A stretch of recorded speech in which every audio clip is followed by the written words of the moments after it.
أهلا بحضراتكم في البرنامج التدريبي أطلق مشروعك الخاص أو ستارت اب. اسمحوا لي أحييكم على خطوة مهمة حضراتكم خدتوها في حياتكم، إنك أنت تبدأ تحول أحلامك وأفكارك اللي في ذهنك اللي قد تكون بتراودك من فترات طويلة جدا، إنك أنت تبدأ أول خطوة إنك أنت تحاول تحط لها خريطة لوضعها على أرض الواقع. خطوة مهمة جدا في حياتك قد يكون لها تأثير كبير قوي عليك، على أسرتك، على البيئة اللي حواليك، على الناس المهمين ليك في حياتك كلهم. المشروعات الصغيرة لو حضرتك تبدأ مشروعك الخاص له أهمية كبيرة جدا، حقيقي ممكن يساعد حضرتك في الوصول إلى مستوى الاجتماعي اللي أنت بتحلم بيه ليك ولأسرتك ولأولادك. ممكن يوصلك للاستقلال المهني والمادي، انك انت تبدا تستقل بحياتك، تبدا تستقل بمهنتك، انك انت تاخد قرارات فيها، تبدا توصل للمكانه الاجتماعيه اللي انت بتحلم بيها، تبدا توصل كمان للحريه في اتخاذ قراراتك في شغلك، حريه في اختيارك للتخصص اللي انت تحب تشتغل فيه. انت عندك مرونه اكتر في مجال العمل، تشتغل في ايه وما تشتغلش في ايه، تاخد قراراتك اللي تهمك.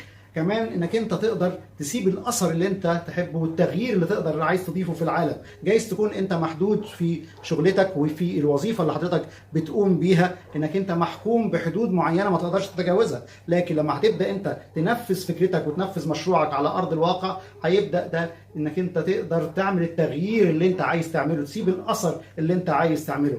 وما تستغربش من الكلمه دي، ان انا هقدر اغير في العالم اللي حواليا. حضرتك فكر في مشروعات من اللي حواليك، هل عملت تأثير في العالم ولا لا؟ مشروعات زي سويفل، زي اوبر، زي كريم، هل كانت وسائل الانتقال قبلها زي بعدها؟ مشروعات كتيرة جدا جدا عملت تغيير في حياتنا وحياة الناس وسابت أثر وغيرت كتير. حضرتك ممكن تكون تختار طريقة التغيير اللي عايز تغيرها في العالم من حواليك بالمشروع أو الفكرة اللي حضرتك بتفكر فيها.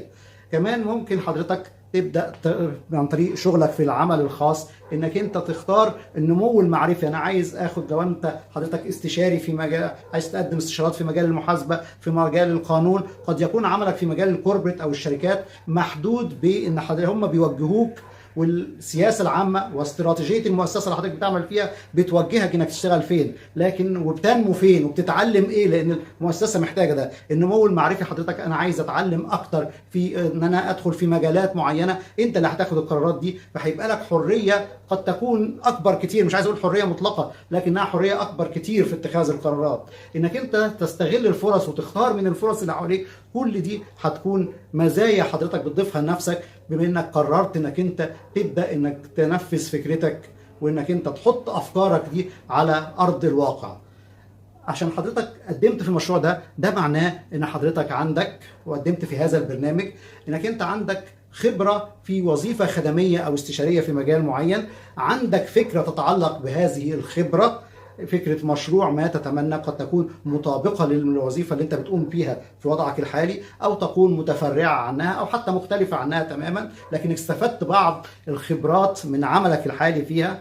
عندك رغبة في تقديم نفع معين لفئة محددة من الناس، حضرتك في ذهنك انا اقدر اخدم الناس دول هم. عندك حد ادنى من الموارد، سواء موارد ماليه، موارد فنيه، مكان، عندك حد ادنى من الموارد اللي تقدر تبدا بيه فكرتك. وعندك بعض العلاقات بالمعارف والمعارف اللي ليهم علاقه بالموضوع والمشروع بتاعك، بنسميهم الاطراف ذات الصله او الستيك هولدرز بتوع مشروعك. دي الحاجات اللي حضرتك لازم تكون عندك وتراجع نفسك. انا قررت افتح مشروع عشان انا عندي المزايا دي وعندي الحاجات دي. ممكن نقولهم تاني سريعا. انا عندي بعض الخبرات في مجال خدمي او استشاري معين، بقدم خدمة في شركة ما او في مؤسسة او هيئة ما، وعندي فكرة عايز انفذها وعايز اتبنى ان انا اعملها بنفسي عشان اخدم فئة محددة من الناس. وعندي الحد الادنى مع الخبرات اللي احنا اتكلمنا عليها، عندك الحد الادنى كمان من الموارد. الحد الادنى ده هنحسبه وهنتفق عليه، لكن ما تقدرش تيجي تقول انا عايز ابدا مشروع ما عنديش اي خبره فيه، ما عنديش موارد عشان ابدا. وكمان الحاجه الاخيره المهمه جدا، يكون عندك علاقات ببعض الاطراف اللي ليهم علاقه بالمشروع بتاعك. مش هقول كل الناس، على سبيل المثال لو في ناس بتقدم لك خدمات استشاريه، في ناس بتحصل لك على التراخيص، كل دي اطراف معنيه. في ناس انت بتقدم لهم عملاء، انت ليك بعض المعارف وليك بعض الكونتاكتس ببعض الناس دول. ده اللي حضرتك تقول انا عندي الحد ده وانا جاهز ان انا ادرس فكرتي عشان احطها على ارض الواقع. لكن حضرتك رغم ان عندك الحاجات الجميله دي كلها اكيد عندك تحديات معينه بتواجهك. التحديات والعقبات دي هي موجوده عند ناس كتير زي حضرتك اللي بيفكروا في ازاي نطلق افكارنا الى الواقع العملي. اذا عندك تخوفات يا ترى فكرتي دي ملائمه ولا غير ملائمه للسوق للواقع العملي، قد انت عندك تخوف من هذا وعايز تحكم، طب ازاي احكم عليها؟ دي اول تخوف ممكن يكون عند حضرتك.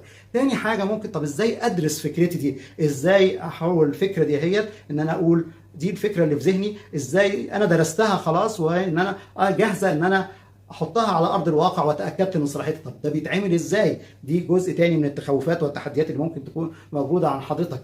طب يا ترى فكرتي دي هتؤدي الى ربح ولا هتؤدي الى خساره؟ وابقى خسرت وظيفتي وخسرت اموال كمان حطيتها فيها. ولما بكون خسرت اموال يعني انا ابتديت وعملت الستارت اب بتاعي، عملت فكرتي حطيتها على ارض الواقع، من الصعب جدا ان انا استرجع اموالي مره اخرى بعد وضعها، لان حضرتك حطيتها في اجهزه، حطيتها في تشطيبات، حطيتها في حاجات كتيره، في تراخيص، في اوراق، فبتبقى استعادتها صعبه جدا اذا لم تكن مستحيله. فانت من التخوفات اللي عند حضرتك هل فكرتي دي هتؤدي الى ربح ولا ان انا ممكن اخسر اموالي؟ فانا بقدم خطوه وبرجع خطوه وخطوتين نتيجه الاسئله اللي زي كده في ذهني. طب ابدا دراسه مشروعي منين؟ ابدا دراسه مشروعي من السوق ولا من عمليه الانتاج نفسها، المنتج اللي انا هطلعه والخدمه الاستشاريه، ولا افكر في المنافسه، ولا افكر في التمويل وحجم راس المال اللي انا محتاجه عشان ابدا بيه؟ نقطه البدايه ده ولا ده ولا ده؟ دي كلها ممكن تكون افكار في ذهن حضرتك مشوشه تفكيرك ومش عارف تبدا حتى تفكر او تدرس مشروعك وتقول نقطة البداية منين. طب حضرتك عايز توصل لايه؟ عايز اوصل لخريطة طريق ان انا ابدا اقول لنفسي انا لو مشيت على الخطوات دي 1 2 3 هبدا اقول انا جاهز بعد الخطوات دي هي ان انا ابدا اطلق مشروعي. طب البرنامج ده بيجاوب على الاسئلة دي وبيجاوب على التخوفات دي. البرنامج ده هنبدأ مع بعضنا نفكر ازاي تقيم صلاحية فكرتك وقدراتك انت الذاتية لإنجاح المشروع. هل أنا عندي من القدرات والمهارات ولا ناقصني حاجة؟ طب لو ناقصني حاجة هل من السهل اكتسابها؟ بجاوب حضرتك مسبقا ان اي مهارة او قدرة من السهل اكتسابها، بس نعمل تقييم صح وتحليل لنفسنا ايه نقاط قوتنا وايه نقاط ضعفنا وايه المهارات والقدرات اللي ناقصانا، وبعد كده هنقدر نقول لحضرتك انه من السهولة جدا اكتساب أي مهارة قبل ما تبدأ تطلق مشروعك إذا كان ناقصك بعض المهارات. المهم تكون أمين مع نفسك وتقول أنا عندي المهارات دي بس ناقصني ده، تحليل لنقاط قوتك ونقاط ضعفك. ده هنحصل عليه في البرنامج إن شاء الله. يبقى أول حاجة البرنامج بيقدم لنا إيه؟ بيقدم لنا إزاي تقيم صلاحية فكرتك وقدراتك لإنجاح مشروعك. دي أول حاجة. تاني حاجة بيقدمها هذا البرنامج اللي مكون من 4 أيام هنقضيهم مع بعض، ازاي تحصل على المعلومات. طب انا قيمت فكرتي وقيمت نفسي وعرفت ان انا ناقصني ايه وعندي ايه، وعرفت فكرتي ازاي اقيمها. طب انا محتاج بعض المعلومات عن السوق، بعض المعلومات عن اسعار الاستشاريين اللي ممكن يساعدوني على سبيل في تقديم فكرتي. ناقصني معلومات كتيره، ناقصني معلومات عن ازاي اوصل لعدد المستفيدين بفكرتي، معلومات كتيره. طب يا ترى الجا للحل السهل وهو ان انا اروح لاستشاري يعمل لي الدراسه دي كلها؟ ليها مشاكل وليها صعوبات معينه، منها انها بيجي لك حضرتك دراسه جاهزه ليست منطبقه عليك انت شخصيا ولا على الواقع اللي حضرتك بتحطه فيه. لكن احنا بنعمل الحل الافضل وهو ان حضرتك اللي تحصل على المعلومات، وهنقدم لك الطرق السهله المبسطه، الشورت كاتس اللي تسهل لك انك تحصل على المعلومات بحيث انك انت تعمل دراسة لما يدور في ذهنك انت وليست بريفابريكيتد ستاديز، دراسات مسبقة التجهيز. تعال اتفضل خد اعمل الدراسة دي، قد لا تكون مطابقة للواقع اللي حضرتك هتشتغل فيه وقد لا تكون مطابقة ليك انت شخصيا. طيب يبقى البرنامج بيقدم لنا اول حاجة ازاي تقيم صلاحية فكرتك وازاي تقيم قدراتك الذاتية. دي اول حاجة، ده اللي هنعرفه في اليوم الاول النهارده. هنعرف بعد كده ازاي تحصل على المعلومات الواقعية اللي تساعدك في دراسة فكرتك ودراسة مشروعك بحيث ينتج عنها دراسة واقعية تقول أنا حكمت على فكرتي وقيمتها إنها صالحة للتنفيذ وأتوقع ليها الربحية والاستمرارية، ودي نقطة مهمة جدا. البرنامج بيقول لحضرتك كمان ايه الخطوات الرئيسية او المايلستونز اللي حضرتك لازم تمشي عليها في دراسة فكرتك وايضا في التنفيذ لما ندخل في مرحلة التنفيذ.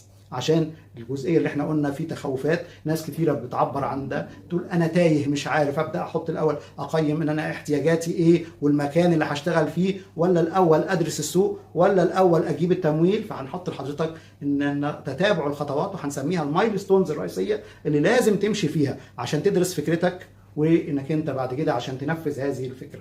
دي هتبقى الجزئيه الثالثه. الجزئيه الرابعه اللي هنطلع بيها في اليوم الرابع خريطه طريق واضحه، انك انت عندك مجموعه من الخطوات نسميها خريطه الطريق، نسميها المسار، اللي هي ازاي امشي في خطوات مدروسه، خطوات منطقيه متتابعه، خريطة الطريق امشي عليها لغايه ما اطلق مشروعي، وهي هتكون هي مرجعي في تنفيذ واطلاق مشروعي. ده محتوى البرنامج التدريبي اللي هنسعد بوجودي معاكم فيه.